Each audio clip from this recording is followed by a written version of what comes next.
이번엔 비수도권 지역 의료 사정은 어떤지 보겠습니다. 네, 대형 병원이 부족한 지역의 경우 전공의 집단 사직이 더욱 심각하게 다가오고 있는데요. 강원 지역 취재 기자 연결해 보겠습니다. 지환 기자.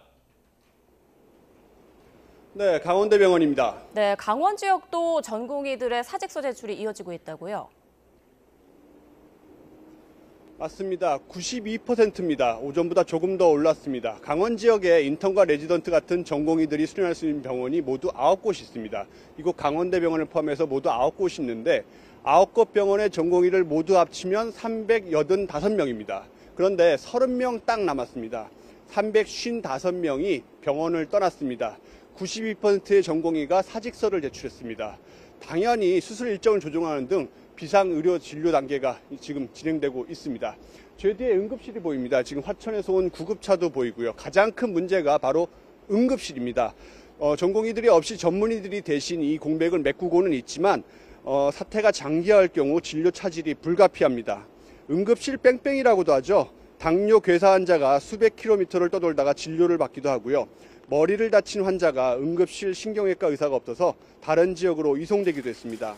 저희 취재진이 빙판길 낙상 환자가 응급실을 찾는 걸 지켜볼 수 있었습니다. 허리를 다쳐서 걷지 못해 119에 실려온 중년 여성이었는데요. 엑스레이를 찍는 것조차 상당히 오래 기다려야 했습니다. 만약 지금 누구라도 이 대형 병원 응급실에 오면 이런 설명을 들을 수밖에 없습니다. 직접 들어보시죠. 저희가 지금 상황밖에 안 되셔서 대기시간 3-4시간 걸릴 수 있어요. 그래서 3-4시간 걸릴 수 있다고 먼저 설명을 드리는 거예요. 나중에 먼저 가보시겠어요? 거기서 엑스레이가 가능하세요. 네, 지금 의사 부족 사태가 현실이 됐는데 지방의료 대란이라고 불릴 정도인가요?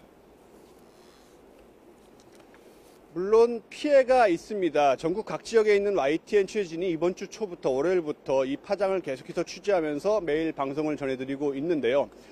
병원 대기 시간이 무척 길거나 약을 잘 닿지 못하거나 수술 일정이 조정이 되거나 혹은 이 진료를 제대로 받지 못하고 돌아가는 경우 이런 크고 작은 불편을 호소하는 환자를 참 쉽게 만날 수 있습니다. 다만 목숨이 위중한 정말 상태가 중한 이런 수술이 취소가 되거나 혹은 외래 진료가 중단이 되거나 그다음에 일반 병원 개원이들이 집단 휴진하는 사태까지는 아직 아닙니다. 그리고 또 역설적으로 원래 이 지방은 수도권과 비교해서 의료 현실이 열악하고 불균형이 있죠.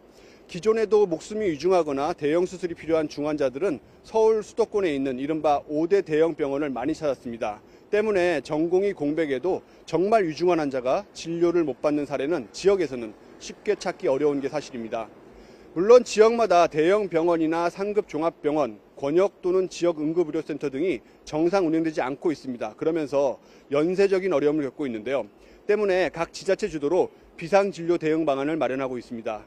핵심은 환자 쏠림을 막겠다는 겁니다. 이곳 강원도의 경우 공공의료기관으로 환자를 분산하고 경증 응급 환자 이송을 위해서 중형병원에 새로 24시간 응급실을 꾸리고 있습니다.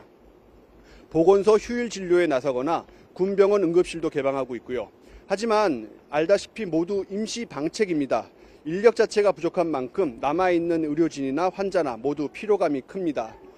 네, 보건 위기 단계가 이 심각 단계로 상향됐죠. 정말 심각합니다. 이 병원 현장에서는 이대로는 더 이상 조금 더 오랫동안 버틸 수 없다. 이런 하소연들이 여기저기서 터져나오고 있습니다. 네, 지금까지 강원도 춘천 강원대학교 병원에서 YTN 지환입니다.